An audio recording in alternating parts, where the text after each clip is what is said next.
Okay. All right, we are being recorded now. All right.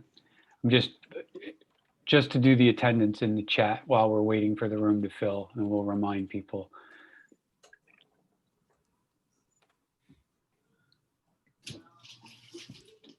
And Jason, for any voting on motions, you'll do a roll call.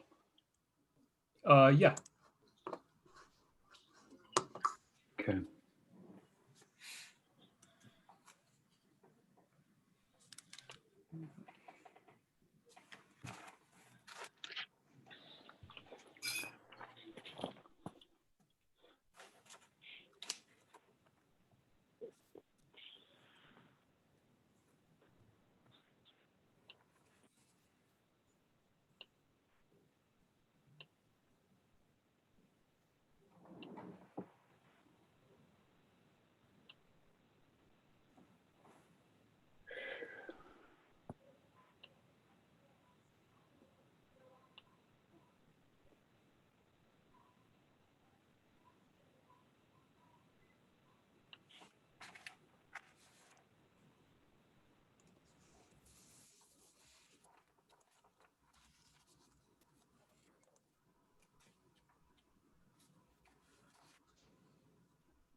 Again, welcome.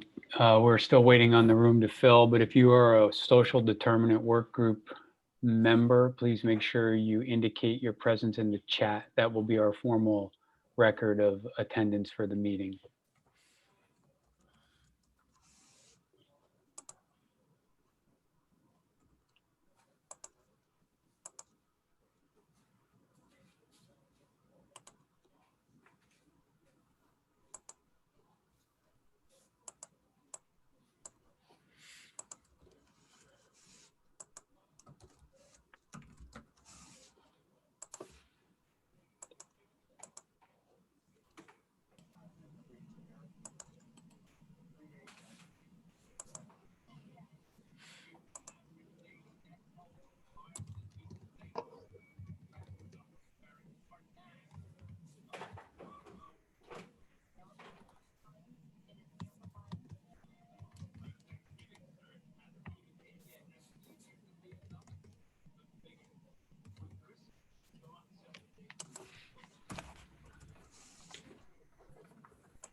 I'm pretty sure I just talked to Ray a little while ago. I know she's around here somewhere. I don't see her here yet.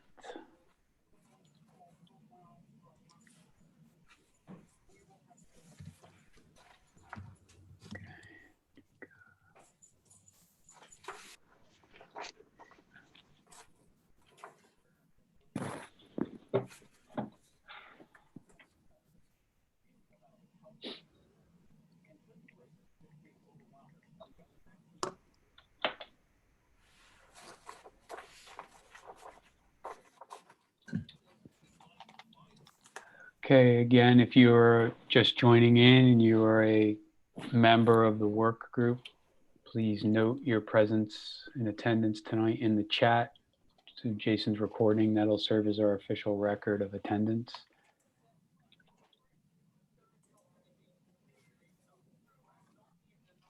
Oh, all right.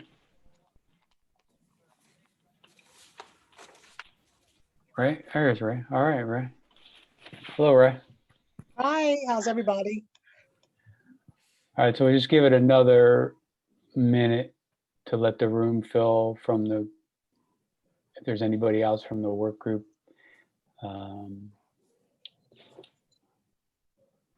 feel like we might all be, looking at the chat, I can't tell if we're missing anyone or not just from the chat, but I feel like we have just about everybody here.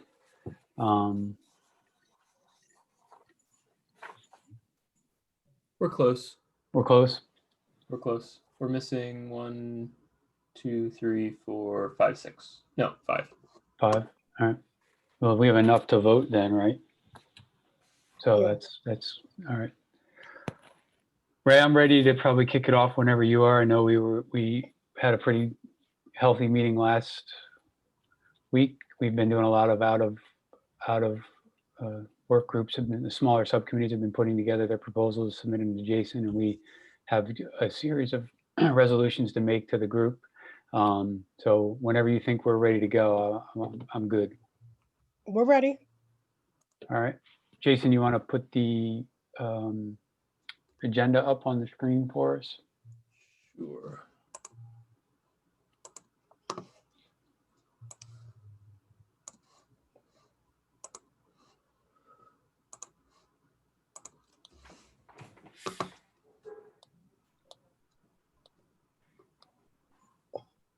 So as you see, the agenda on paper right there is relatively light.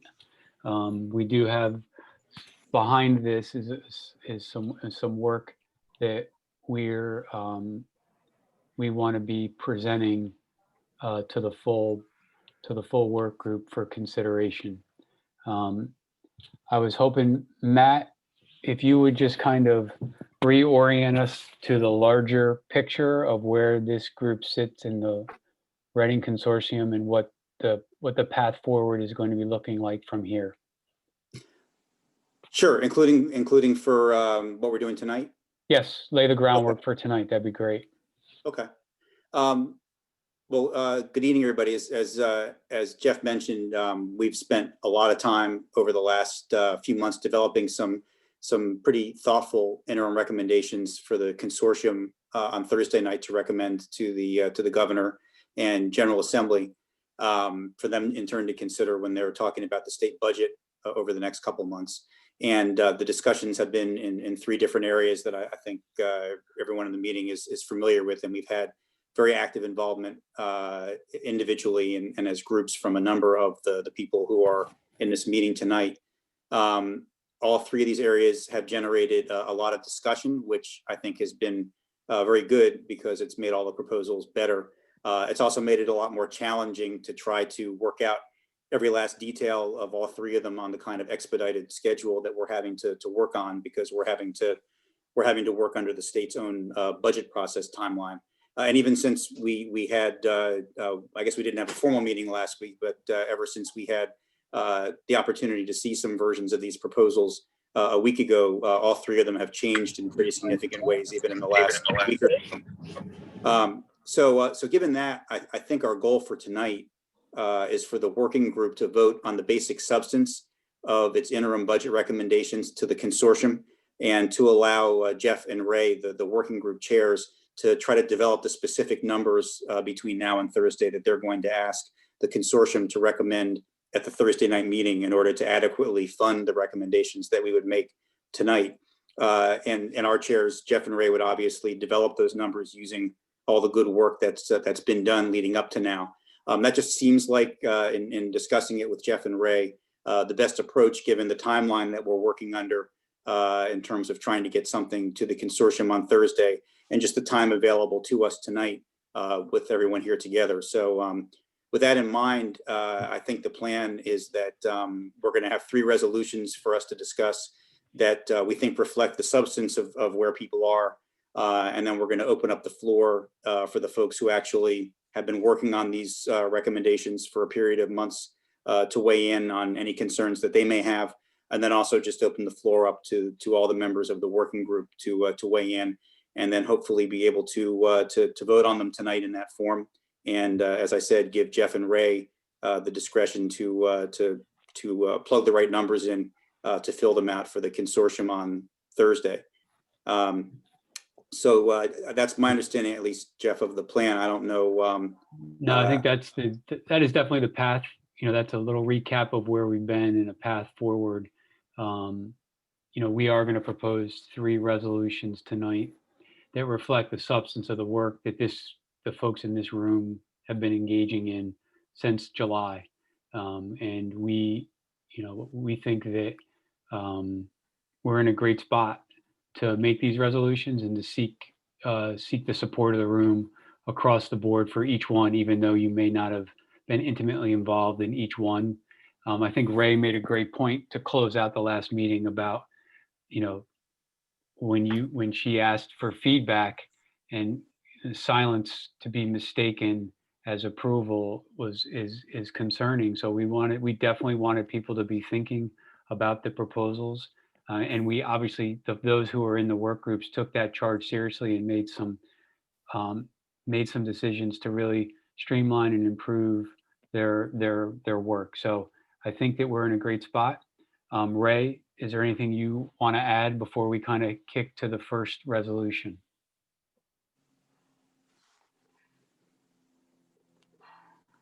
No, I don't have anything to add. Thank you.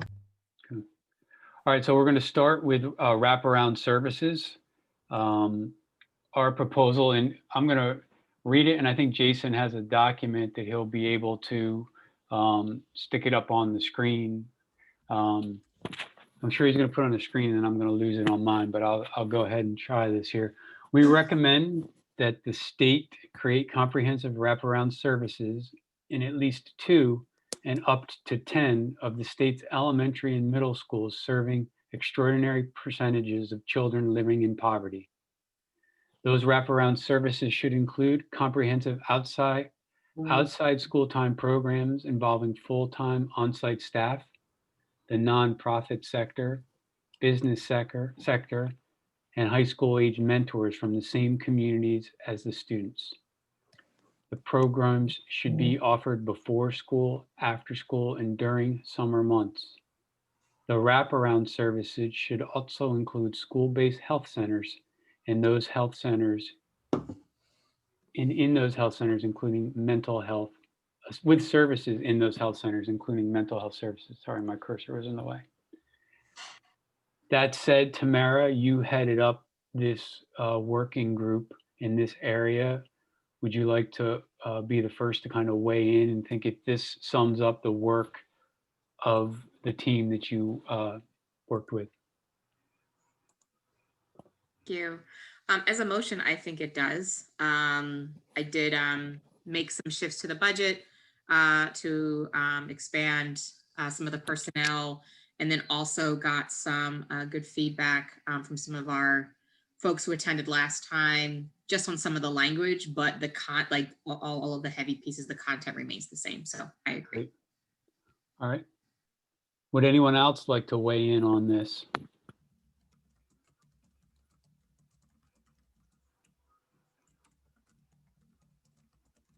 Okay. So I guess for the record, I'm going to repeat the recommendation and then ask for the working group to approve it. We recommend that the state create comprehensive wraparound services in at least 2 and up to 10 of the state's elementary and middle schools, serving extraordinary percentages of children living in poverty.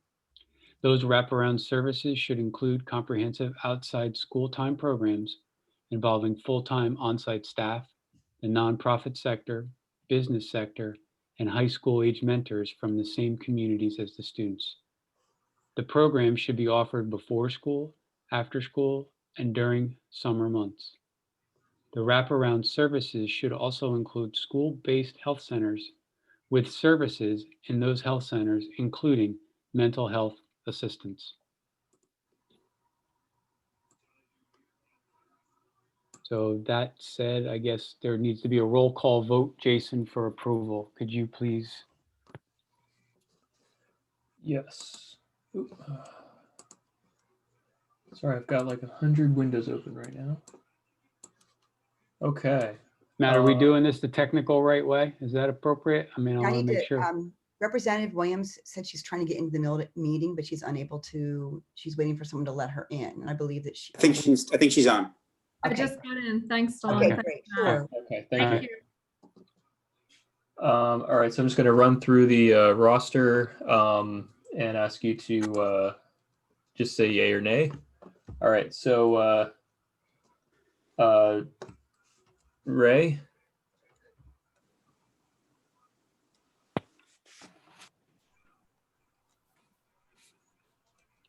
Ray Jones Avery, how do you vote? I'm abstaining. Abstaining. Okay, thank you. Jeff Menzer, Yay. yay. Evelyn Edney, Yes. Tika Hartsock, Yes.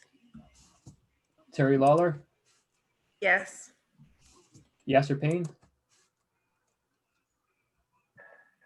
Yes.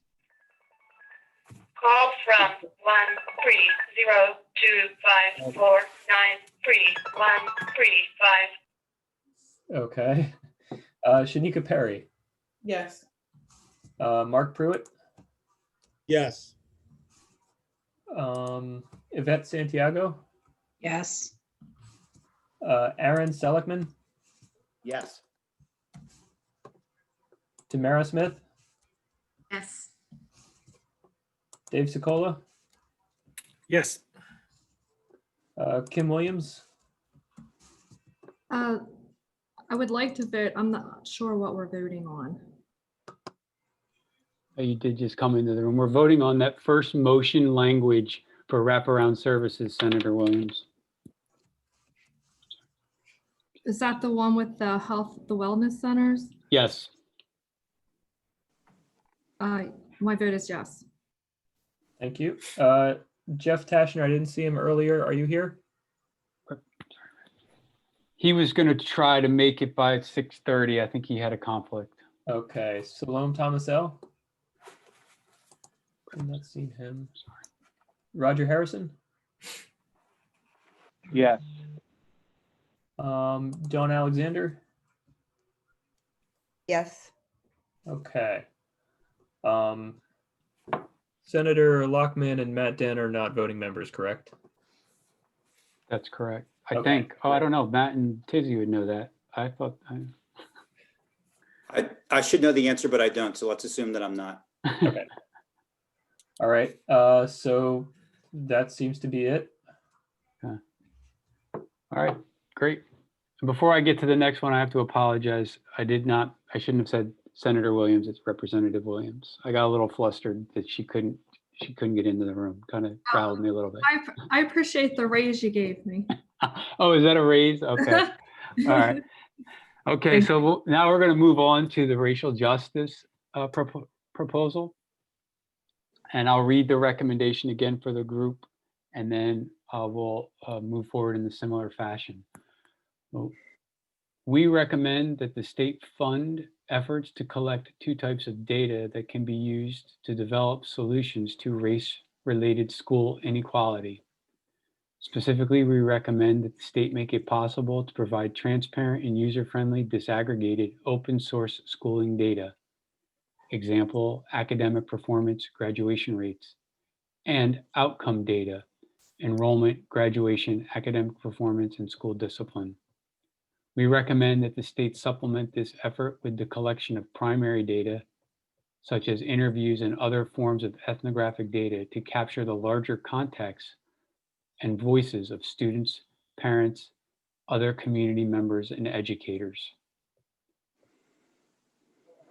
Roger, this is yours and Yasser's. I'll ask you first. Do you have anything you'd like to add to this? Yes. So I think there are a couple of things. We wanted to make it clear that we also wanted to understand the state of access. And so part of that data should include access to know who accesses what services. So we know what students are accessing, everything from Head Start to AP classes to clubs in school. We want to, part of equity is understanding who has access to what in the school that they reside. Okay. So Jason, you want and the other, go ahead, Roger, I'm sorry. And the other thing that we'd like to amend is to include, we really, because there's already a designation for high poverty school, for some of our future efforts, we wanted to, we are recommending that there be the creation of a new designation of historically segregated educational setting. And that designation can then be used to drive targeted interventions, not simply because the schools are poor, but because we know that they have been racially neglected by virtue of the composition of their students. And so just to amend it to include the creation of an additional designation of a historically segregated educational setting. So would that go, Roger, as in one of the examples of how, is it one of the? So the first part about access goes in the data. So we understand, we want to collect access data about who gets access to what, who gets to have what in the various schools. But then separate from that, it was an additional recommendation that we create a new designation similar to the way that we've created a designation for high poverty school. We create a designation for schools that are essentially historically segregated educational settings, schools that have never had a X percentage of non-Black and brown students. Can you give me that one more time? Historically segregated educational setting. And what we hope to do by that is to drive both additional interventions, additional funding, and additional services to the families and communities who attend these schools that are historically segregated as a part of racial justice and racial equity. Do you want that language added too? Or just the designation line that I put in here? Well, I mean, we are certainly, the work that we're doing will continue to build on what it means to have a designated historically segregated educational setting. And so it's fine by me, and I get, Yasser could speak to this also. We can leave it like that for now, or we can, add another sentence that says this is to guide like specific interventions and supports for the families and communities who attend these schools. I think that would be probably an important piece to add to someone reading this cold, Roger, at least that segue into the broader conversation that you've been having in your work group. Right, for the families and community, for the families and communities that attend these schools. And I think it's just, with consistent with the conversation we had the last time that says the high poverty designation is limited in its ability to create equity. Okay. So do you like this addition? Is there anything you'd have me change about this last two sentences?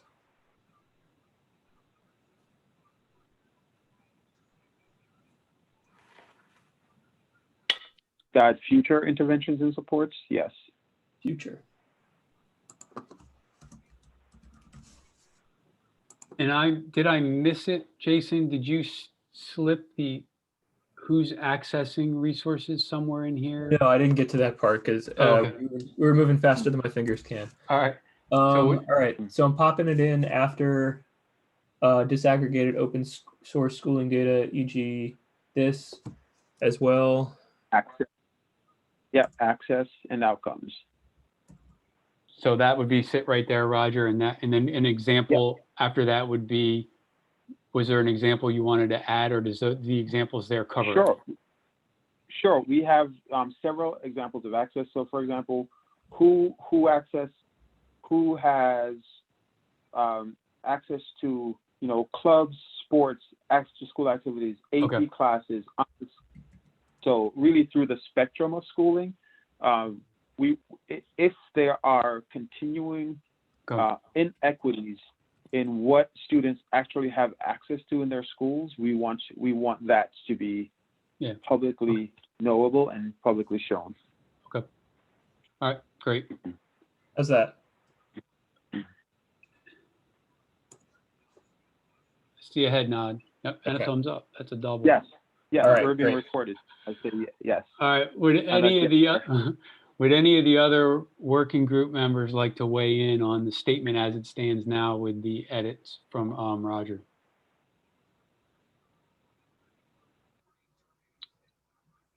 All right, I'm gonna repeat this. I gotta change my screen around because I don't have Superman reading glasses. All right. This will be for a consideration for approval from the racial justice subgroup. We recommend that the state fund efforts to collect two types of data that can be used to develop solutions to race-related school inequality. Specifically, we recommend that the state make it possible to provide transparent and user-friendly disaggregated open source schooling data. Example includes academic performance, graduation rates, access, availability of clubs, sports, activities, and AP classes as examples, and outcome data, example of enrollment, graduation rate, and academic performance and school discipline. We recommend that the state supplement this effort with the collection of primary data, such as interviews and other forms of ethnographic data to capture the larger context and voices of students, parents, and other community members and educators. We also recommend the creation of a designation for historically segregated educational settings. The purpose of this designation is to guide future interventions and supports for the families and communities that attend these schools. That said, Jason, I guess go through the roll call again, please. Sure. Ray Jones Avery. I have to be consistent and abstain. Okay. Jeff Menzer. Yay. Evelyn Edney. Yay. Tiga Hartsock. Yes. Terry Lawler. Yay. Yasser Payne. I get to vote? Okay, yes. Shanika Perry. Yes. Mark Pruitt. Yes. Yvette Santiago. Yes. Aaron Seligman. Yes. Tamara Smith. Yes. Dave Sicola. Yes.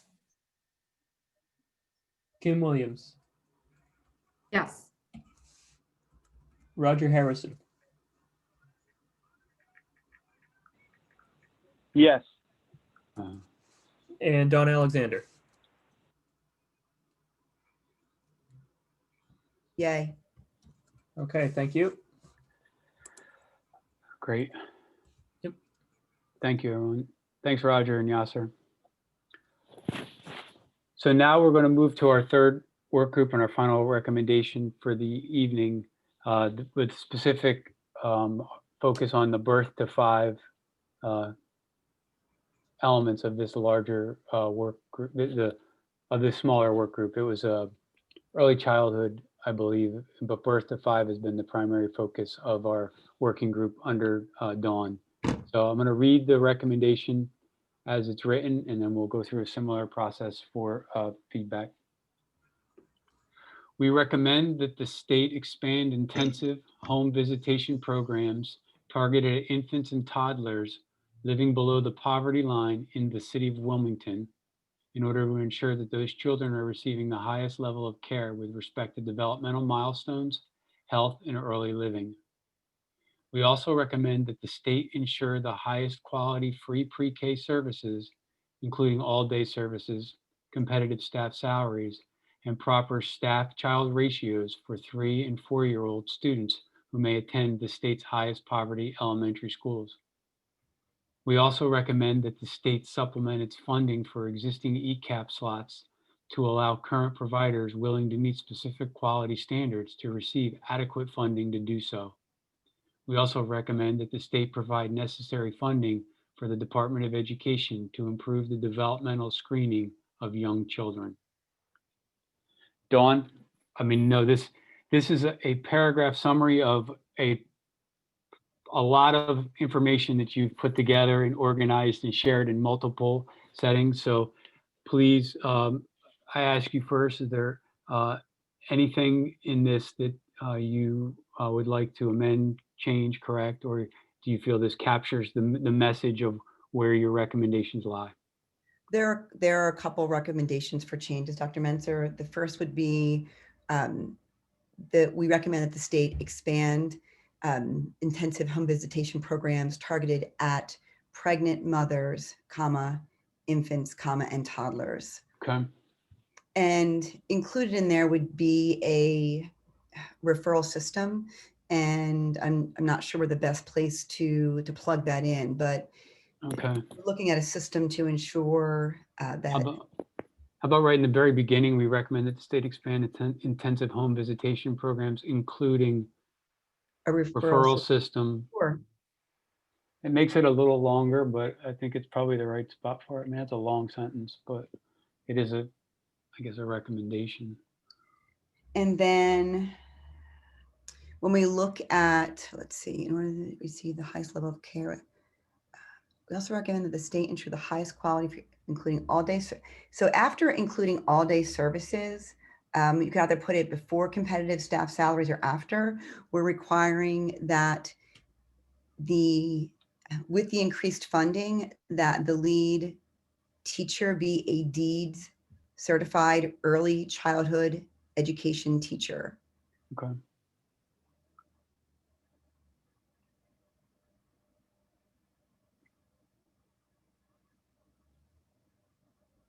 That the lead teacher be a. You could say you could just say with requirement that teachers be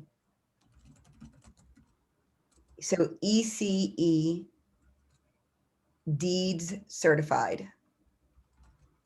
Now, deeds would be, I think, all caps.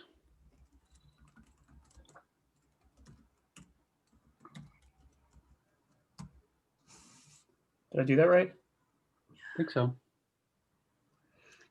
Let's see. I mean, and the state's highest power. We also recommend the state supplement its funding. Who may attend the state's highest.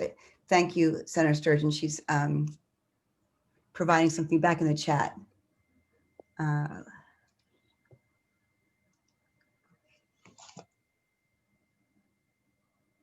think that isn't that kind of targeted at what you were talking about, Dawn, with the schools have the ability to get for the students, not following the student, so to speak. So we could say that we're looking at specific. We don't want to exclude a child or have a child start a program and then be excluded because they move. Right. So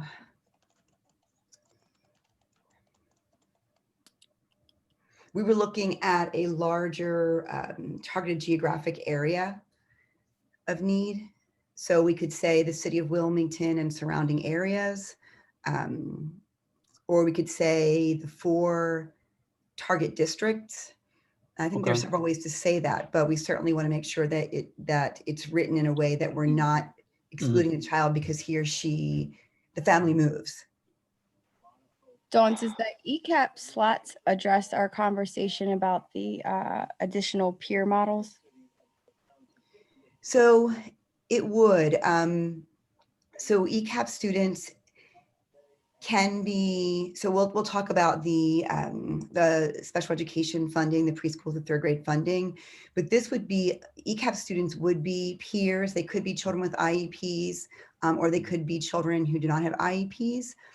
So it would support the need for funding for typical peers, for sure. It could meet some of that need.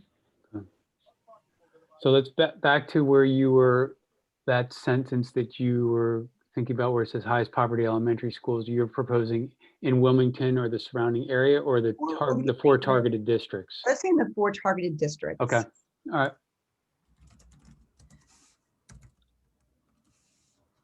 Okay, and then stick that up in there. Okay.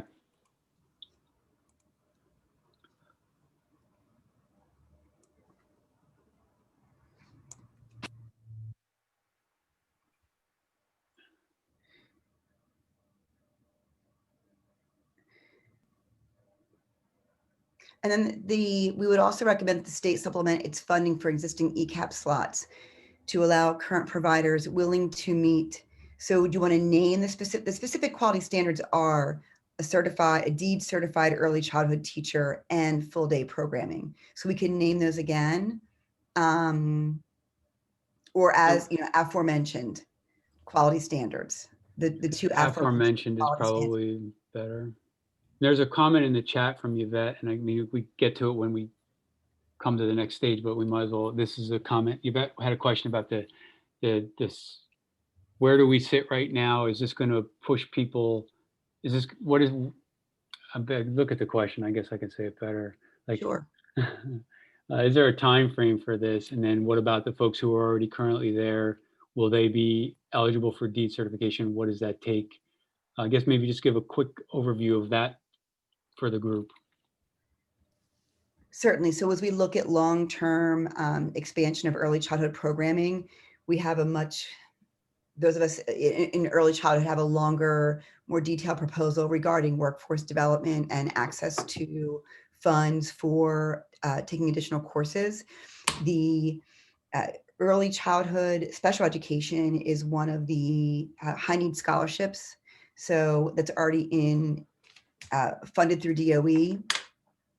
And many of the teachers who we recommend that for ECAP programming with a certified teacher, we would recommend that the teacher be duly certified. It's not required, but and because inclusion is part of ECAP, that's my long way of saying that the high need scholarship for preschool or early childhood special education teachers would support that. And we are looking at the long-term support of workforce development. Okay. And ways to fund that. Okay. Thanks. And anything else? I want to make sure that I answered that. No, I think you answered the question. Okay. And then there's one more. If we go down,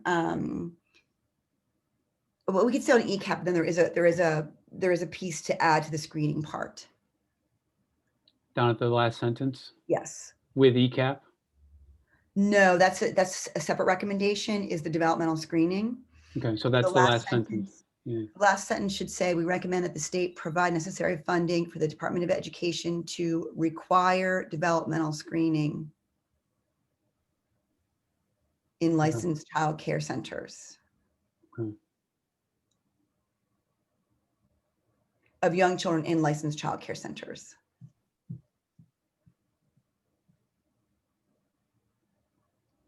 Okay. All right. Anybody else from the work group? I think that was, I know Tika, you've already made some comments, but did you have anything else to add? I know you were on that group as well. And I think that that covers it. Thank you. Great.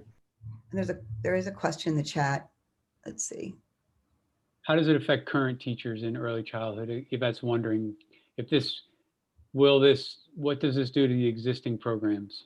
So it would increase the funding for the existing programs, and something that work groups I'd shared with all of you previously is the funding has stayed stagnant for ECAP for about the past 25 years.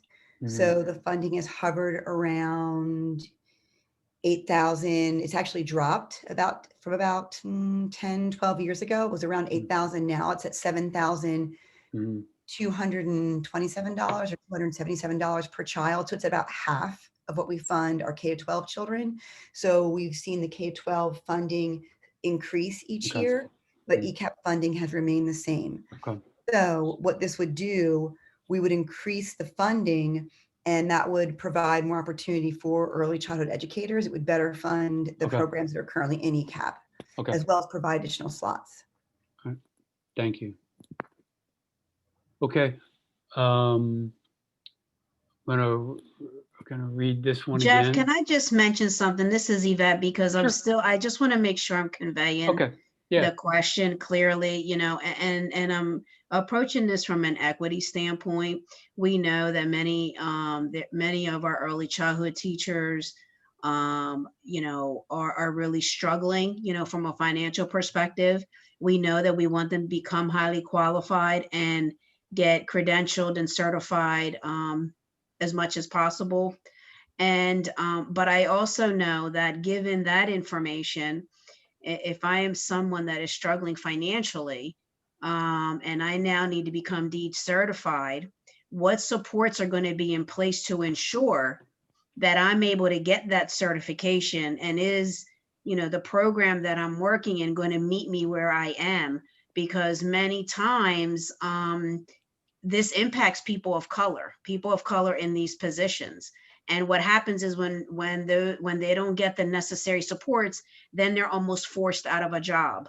So that's the place that I'm coming from. Okay. So I'm Thanks all for clarifying, Yvette. Yep, I'm all for the highly qualified, the DEED certification. I just want to make sure that we have a sound plan on how we are supporting those teachers that are currently in those positions to get them to where, you know, we want them to be.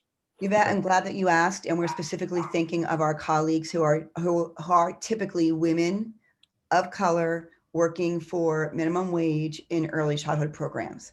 So there is a Teach Scholarship within Delaware that Delaware currently has. So Teach Scholarship pays for coursework.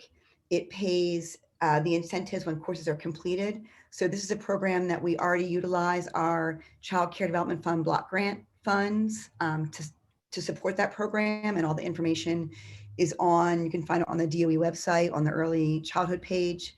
It's something I could send to all of you. So Teach Scholarships have been in existence for a while, and we have many early childhood teachers who use those scholarships to get an associate's degree and then to move on to the bachelor's degree. So we want to make sure that people who want to stay in early childhood education, and we certainly hope that they do, have access to the funds to continue their education, because we know that once they have a bachelor's degree, they have access to higher pay, benefits, job security, et cetera. So this is also in a mixed delivery.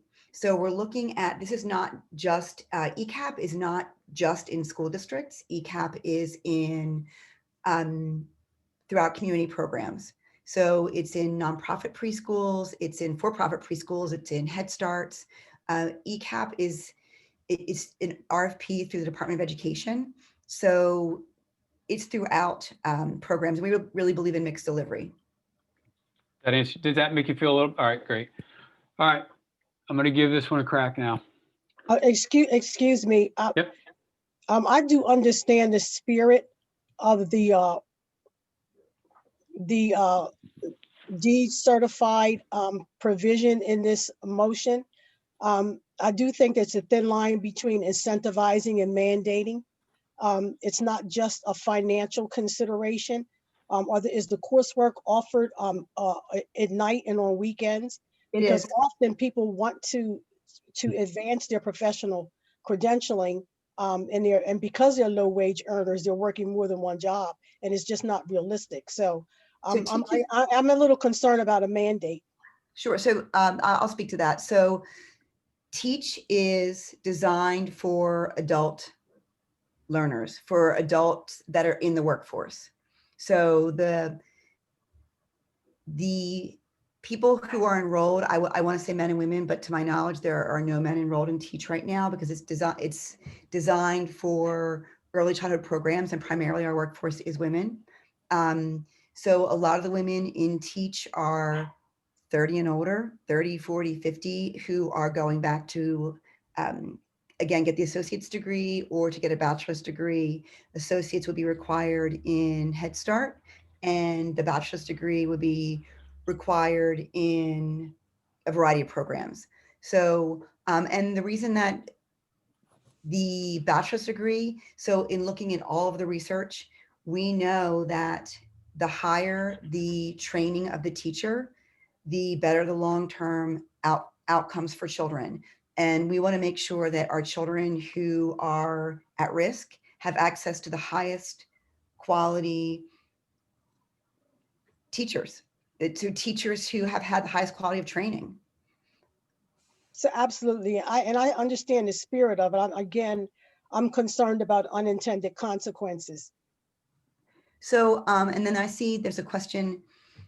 So the purpose of funding it at a higher level is that we don't want early childhood providers to feel like they have to leave the setting where they are to go to a public school or to go to a place where they'll get paid more. ECAP right now, or many of our early childhood programs, as we know in the state of Delaware, if you're not in a public school setting, then you are underpaid. If you're not in a public school setting, there's a good chance you're making minimum wage or just above. And it's a real struggle because in Delaware, we've not created a system where we are paying early childhood staff what they're worth. We're not. So this system raises the pay. This system raises the reimbursement. So it's not to put early learning programs out of business. It's not to take staff away from existing early childhood programs. In fact, it's to build them up and to make them stronger. Thanks for responding. Thanks, Ray, for chiming in with, following up with that question. And I want to say one more thing. The last thing is that it's about children. So sometimes it's hard for us as adults to have conversations about the requirements that we're putting on adults. And the recommendations are looking at the research on how can we best serve children? How can we ensure that we give children the highest quality programming? And so we want to do everything we can to lift up the staff who are working with children to give them access to the training and courses that they need to meet the requirements. Thank you, Dawn. All right, so I'm gonna read through this. Just checking the chat. All right, I'm gonna read through this one. I gotta make it. There's no way. All right. We recommend that the state expand intensive home visitation programs, including a referral system targeted at pregnant mothers, infants, and toddlers living below the poverty line in the city of Wilmington, in order to ensure that those children are receiving the highest level of care with respect to developmental milestones, health, and early learning. We also recommend that the state ensure the highest quality free pre-K services, including all-day services, competitive staff salaries with a requirement that teachers be ECE DEED certified, and proper staff-child ratios for 3- and 4-year-old students who attend the 4 targeted school districts. We also recommend that the state supplement its funding for existing ECAP slots to allow current providers willing to meet the specific aforementioned quality standards to receive adequate funding to do so. We also recommend that the state provide necessary funding for the Department of Education to require developmental screening of young children in licensed child care centers. Jason, I'll ask if you go through a roll call vote again, please. Sure, yeah. Okay, so Ray? I'm abstaining. Okay. Jeff? Yes. Evelyn Edney? Yeah. Tika Hartsock?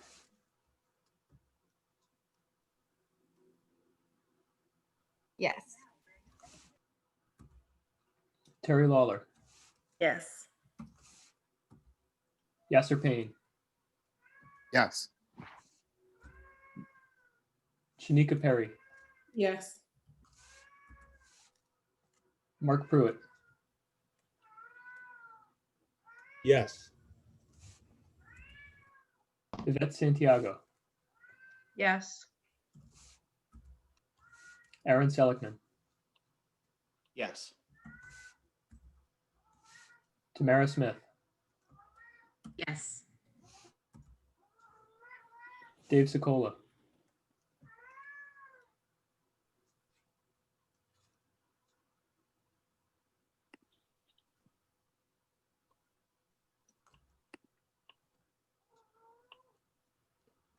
Did we lose the senator? You may have lost him. Okay. Kim Williams? Yes. Roger Harrison?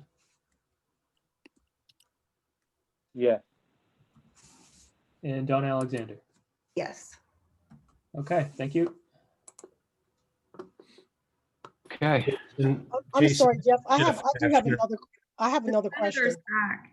Oh. I'm sorry, the senator's back if he wants, you might want to Yep. capture it. Oh, yep. On the other side of the room and it was mute, but I would like to vote yes if it's not too late. Okay, sure thing. Got it. Ray, you wanted to close with a comment on this? I don't have a comment. I have a question just for clarification, because I mean, this still has to be presented to Yep. the full Reading Consortium. Correct.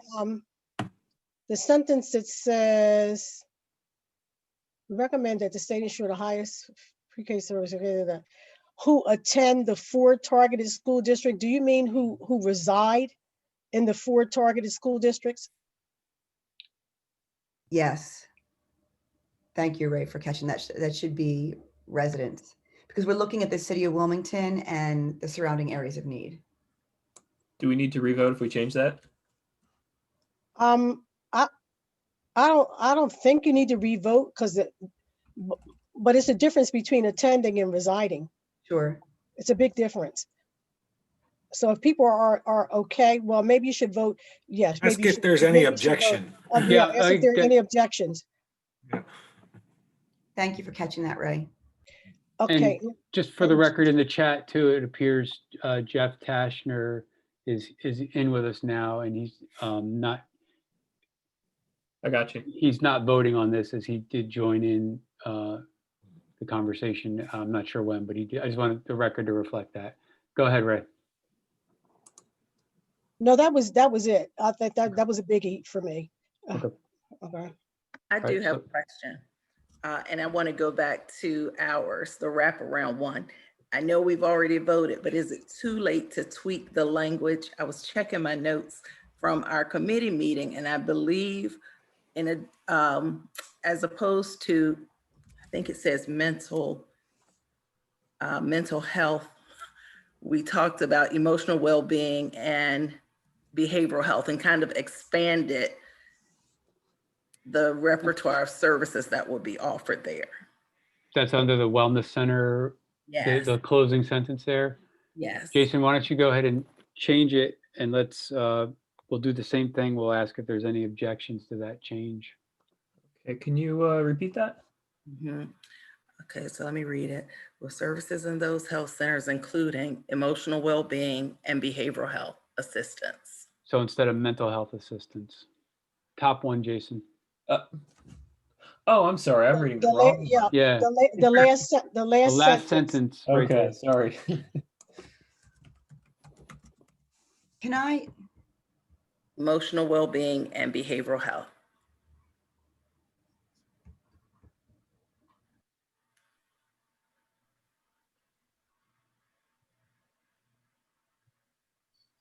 So is that it, Terry? Yes. Okay. All right. Thank you. There's a procedural question in the chat. Yeah. That votes have been cast in the absence of public comment. Yeah.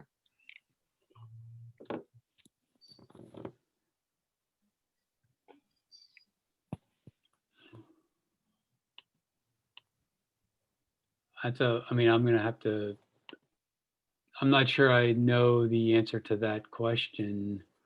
Trying to look.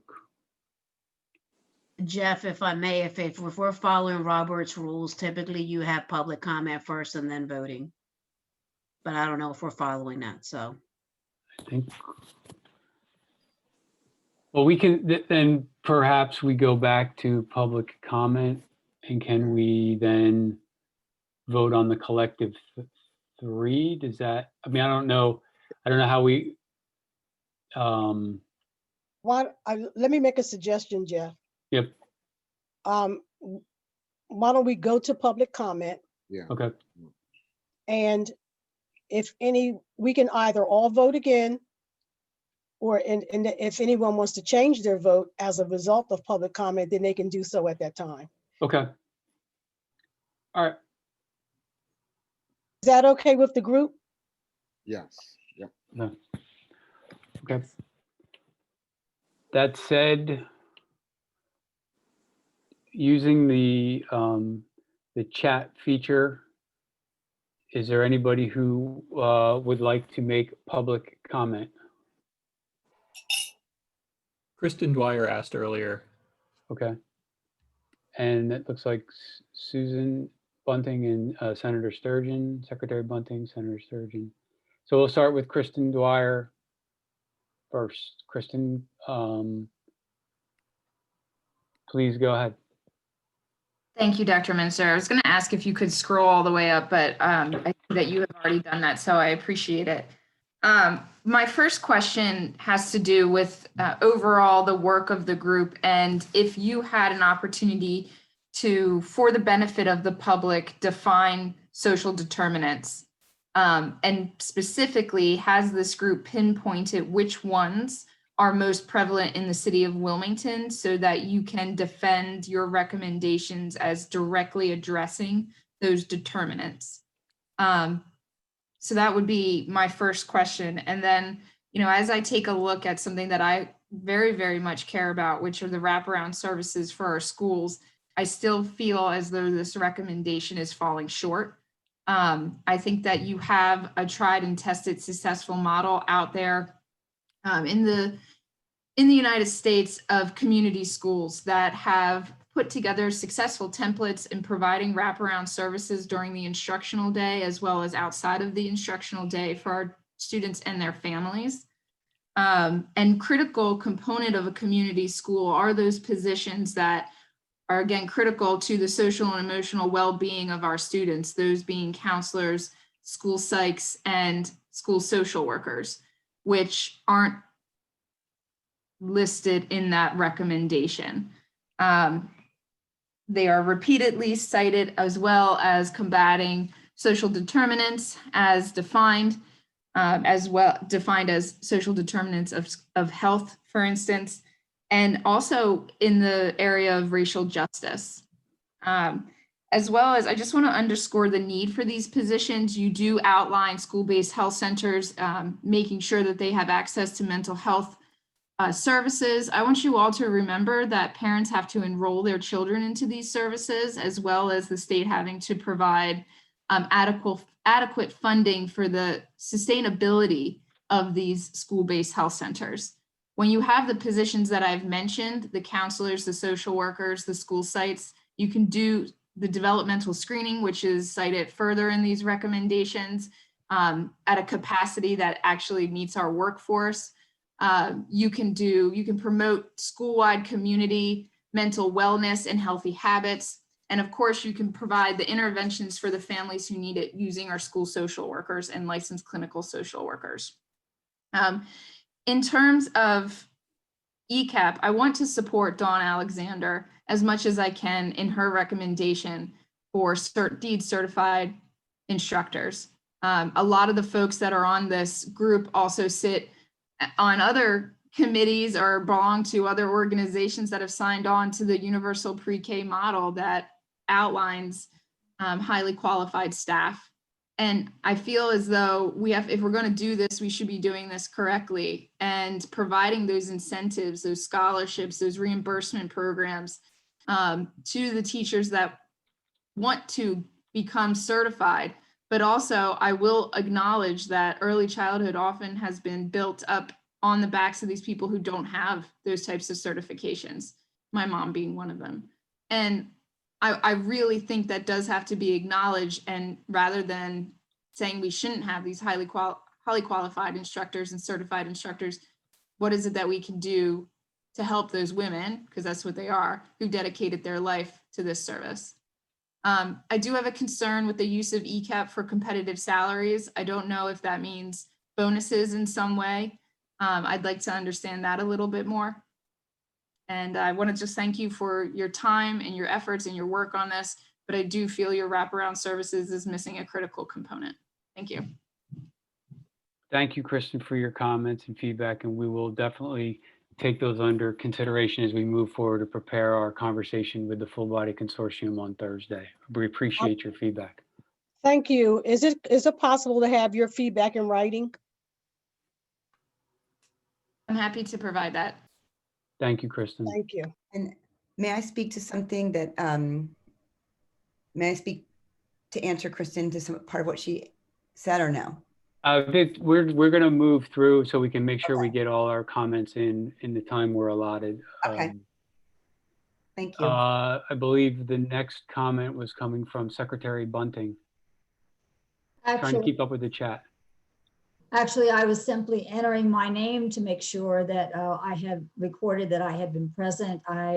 I will thank you all for considering the things that our students need throughout the state, and didn't really have any further public comment, except I'm hoping that someday we can set some examples in Wilmington and then address the needs of our other students throughout the state that are also our poverty students. Thank you, Secretary Bunting. But that said, then I'm going to go with Senator Sturgeon. I think she actually wrote, I would like to speak as a member of the public. So I think I'm reading that one correctly. Senator Sturgeon? Yeah, I did. Can everybody hear me okay? Yes. Oh, great. Thank you. Do you mind scrolling down to the birth through 5 section? Thank you. As I was listening to the discussion, I heard loud and clear the concerns, and some of them were echoed by Kristen Dwyer as well. I wanted folks to know that when we talk, well, I shouldn't say we, I wasn't on the working group, but let me see, how can I say this? The ECAP funding increase, maybe it would make people feel better if in the wording between now and when you vote on it as a whole body, I don't know if you're allowed to tweak it or if you can tweak it now, since you may do a revote after this public comment. Let Dawn be the one to have the final word on this, but she and I have worked together a lot. So I think I'm saying correctly that the idea of increasing ECAP funding is not just to allow more slots for students, more students to be able to access, but it is also to build up the quality of the program, and included in, very important to address the concerns, building up the program includes working with the higher eds so that they have more coursework and degree programs that are offered in the evenings and on weekends, so that the current workforce can go back to get the associate's degree and even the bachelor's degree if they wish, and providing scholarship money for those current workers who don't have degrees yet to be able to afford to go back to school. So I just didn't want anyone to think that we didn't know that had to be part of the picture. Or when I say we, those of us working in the general advancing pre-K community. So it could be maybe stated in there, because I totally agree. It would be terrible if anyone thought that, the idea is to fire all the current workers and hire, people who already have bachelors and associates. The idea is not that at all. It's to help current workers go back and get those degrees. And you could maybe say that in there so people don't read this as a way that's going to end up leading to people losing their jobs, these much needed jobs for women. It's to make their jobs, to make them not only more qualified at their jobs, but also make those jobs more better paid, because you could justify paying more if the degrees are there, if that makes sense. Not that they don't deserve great pay now for what they do, but just want to make sure that's where the heads of the people working in this space are at, very much on providing scholarship money for current employees of early ed centers, child care centers to go back to school to get those degrees. Thank you very much. Very much appreciate that. This is Representative Williams. If there's no more public comments, I'd like to make a comment. We have one more public comment, Senator Williams. Ms. Coleman said she had a comment on the birth to 5, and then we'll let you, at this point, looks like you would be the last, you would be a comment. Or we're going to probably come back to vote on this, Representative Williams. So then I think that would be appropriate time for group members to probably offer their feedback back. I'm going to try to stick to some semblance of protocol here. I don't want to blend the line between public comment and our work group conversation now that we've kind of walked it back a little bit. Ms. Coleman? So I just have a question and then a comment like at the same time. So I am actually, well, I work both in district and as an early childhood teacher, but as a teacher, I think that extra funding for schooling is great. But what about those teachers that don't want to go back to school?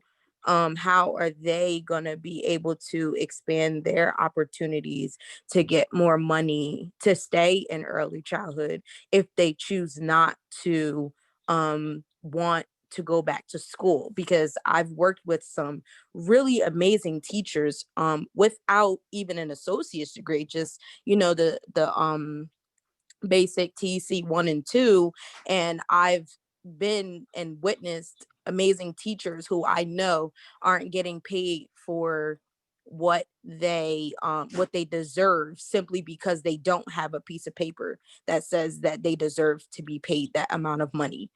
So, and being a teacher, I have seen, and I still see so many great teachers in early childhood that leave early childhood and go into the district, myself included, not because I didn't have the training, because I do have the degree, but even with the degree, they still don't pay as much as I would make in the school district.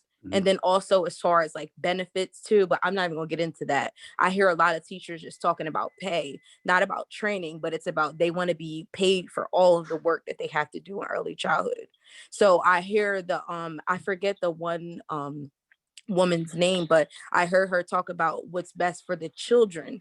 And what's best for the children, I mean, really is, they have to have good teachers to become good learners, to become good, people in society. So I believe that if the teachers are taken care of, then they will do everything in their power to be able to make sure that these kids learn everything that they can learn. However, I've heard from a lot of my colleagues and peers that if they were to be paid more, then they would do more of that above and beyond work as far as early childhood goes. Thank you very much. Thank you very much for your feedback. Okay. So the plan is to pay. So thank you. Dawn, let's get to the let's get back onto the agenda. We're going to go back now to each of the categories. I don't see any other public comments.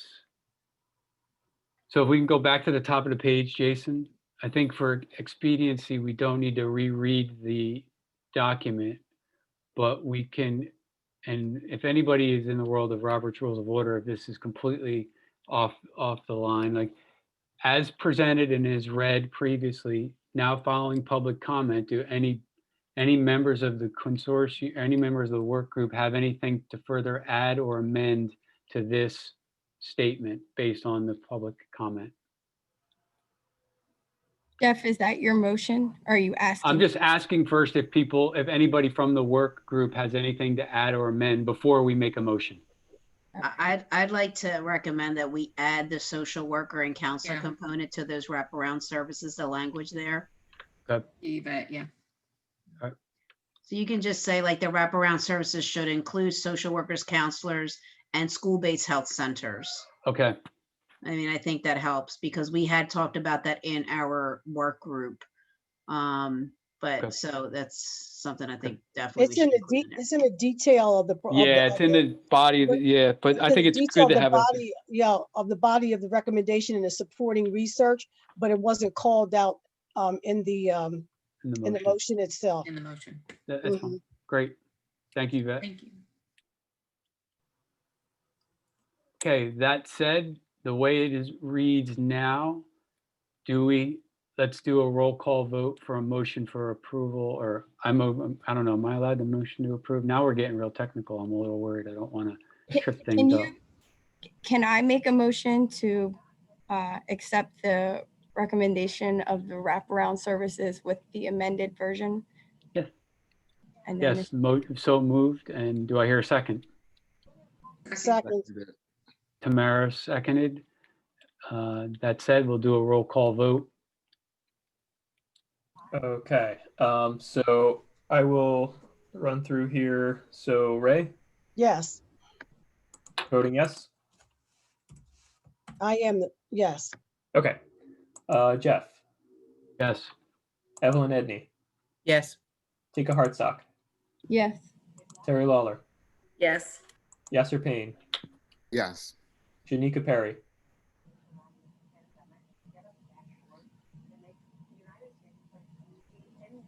did we lose Shanika? No, she's on the phone. Maybe we'll circle back to her at the end. Okay. Maybe she stepped away. Mark Pruitt, Yes. Yvette Santiago, Yes. Aaron Seligman, Yes. Tamara Smith, Yes. Dave Sicola, Yes. Kim Williams, Yes. Roger Harrison, Yes. John Alexander. Yes. Okay, thank you. Okay. That said, I want to open the floor for the same opportunity for the work group to comment on the recommendation that was previously reviewed for racial justice following public comment. Are there any revisions, changes, or edits? Jeff, before you do that, this is Jeff Tashner. Can you hear me? Yes, sir. I'd like to be recorded as voting yes on that, please. Okay, Oh. thank you. Oh, okay. Thank you, Jeff, for clarification. Sure, thank you. Yep. The floor is open for comments from the work group. Hearing or seeing none, I seek a motion. Do we need to revote if that one hasn't changed? We should after public comment, yes. Okay. I mean, let's just stick to the Let's technical be sense of it. consistent, right. Yep. Okay. Roger, do you want to move the motion? Do I need to remove? Because if so, I remove it. I move again. Yes. Okay. I so move. I second it. All right, there we go. Roger and Tika. All right. Let's get a vote in there. Okay, Ray. All in favor. Here we go. Ray, your vote, please. Yes. All right, Jeff, Yes. Evelyn Edney, Yes. Tika Hartsock, Yes. Terry Lawler, Yes. Yasser Payne, Yes. Janika Perry. Right. Mark Pruitt, Yes. Yvette Santiago. I'm sorry. Yes. Thank you. Aaron Seligman,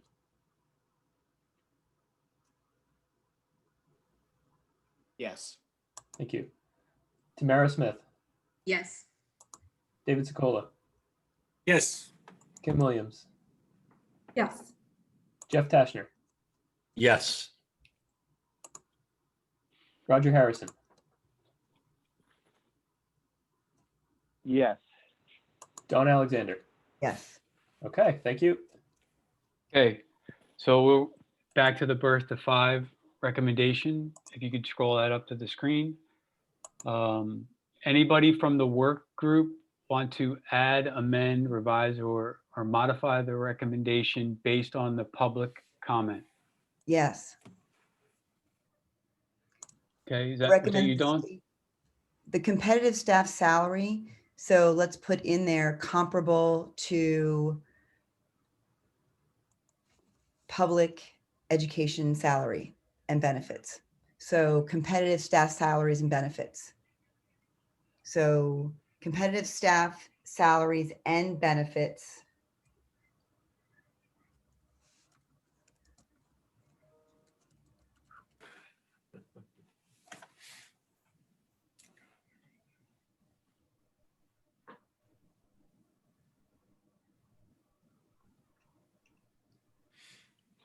Tika and Okay. Anything? Any other comments from the work group following the public comment section? That said, can I get a motion to approve? Dawn. I move to approve the birth to 5 recommendations. Second? Can we get a second? All right, thank you. All right, Jason, let's do a roll call. Okay, Ray Jones Avery, Yes. Jeff Menzer, Yes. Evelyn Edney, Yes. Tika Hartsock, Yes. Terry Lawler, Yes. Yasser Payne, Yes. Janika Perry, Mark Pruitt, Yes. Yvette Santiago, Yes. Aaron Seligman, Yes. Tamara Smith, Yes. David Sokola, Yes. Kim Williams, Yes. Jeff Tashner, Yes. Roger Harrison, Yes. Dawn Alexander. Yes. Okay. There we have it. Okay. All right. So that was a lot of work, and I referenced by a lot of work, I mean, starting back in July to this point, for a group to come together the way it has to develop recommendations on such a weighty topic in the world of education, in the world of, in Delaware. So I commend the work groups for their efforts. I commend my co-chair Ray Avery Jones for keeping us on task, and Matt Den also as his work in the consortium to kind of guide us through this this point. Now Ray and I will take these recommendations and, using the numbers that have been provided by the work groups, present this to the full body consortium with an interim budget request on Thursday. Ray, did you have anything to add to the conversation, or to kind of bring us home and wrap us up this evening? I like to echo Jeff's thanks, and to all of you. This is a great milestone in this work. Don't pack it up yet, it's just beginning. Yeah, thanks for the reminder, Ray. Thank you for the reminder. That would be my comment. The other comment I would like to make is so that there's no secrecy around or perception of a lack of transparency around fine tuning the numbers. I think it's really important, and in fact imperative, that we dig into making certain that we are clear about dollars that are already being expended in these areas in the system currently. And so we needed some more time to do that. So we'll be really focusing in on that. Yes, thank you, Ray, for clarifying that. Mm-hmm. All right, Matt, did you want to close this out? No, we're good, I think. Are we good? Yep. I think that's it. I guess, I mean, technically, I guess we motion to adjourn, but I think we're all set, and hopefully you all are able to join us, join the consortium meeting on Thursday when all the work groups present their proposals to the full body. It should be an exciting evening in terms of opportunities for children in the city of Wilmington and those in poverty in Delaware. So thank you very much, and I think we're good. Cool. Move to adjourn, or do we need to? You just did, Roger. Thank you very much. Move to adjourn. Thank you. Bye-bye. Thank you. Bye-bye. All right, everybody. Bye. Bye. Night. Thank you. Bye.